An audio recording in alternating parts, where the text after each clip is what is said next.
This is Jessica Haley with Peace by Practice. I'm here with Balsaq, and I'm going to show you a routine to go through if you are either an athlete that is training for a sport, or maybe a race, or if you're just somebody that's going to the gym to take a class or do a workout. So I strongly suggest bringing those balls down to the floor and start by rolling out your feet. So we start to really wake up the feet. You're just massaging the foot back and forth and letting it slide back and forth on the ball. So it's hitting the outside of the arch all the way to the inside of the arch. Should feel really nice on the feet to start to wake them up. And once you've done that, go ahead and stop with the heel down and the toes up, and just put a little bit of weight into that leg. Pulling your belly in and making sure that hip doesn't kick off to the side, but keep it in nice and tight.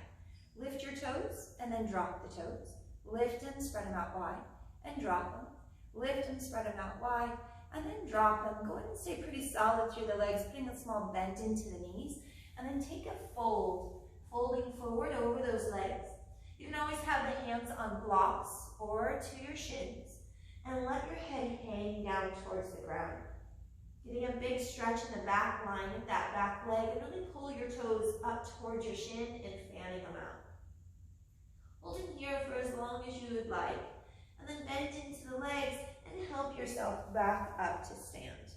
Do that, of course, on the other side. And after you've done both sides, go ahead and step both heels up on the ball. So you're pushing your heels down into the ground as the balls of the feet are rooted to the ground. Knees and toes are pointing forward.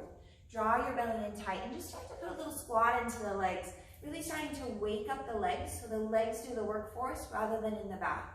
And then lifting it up, and take those squats and maybe sitting just a little bit deeper. Now, some of us deal with knee issues, and if you deal with knee issues, then of course be very mindful of how low you go. But if you can, take it as low as you can, really feeling the work in the legs. And after you've done about 10 or so of those, maybe pause in this squatted position, feeling maybe just a little bit of a release into the back. I even like to just kind of hang out here, lengthening the back line, letting my chin slightly come into the back of the throat, and just feeling a nice lengthening through the back.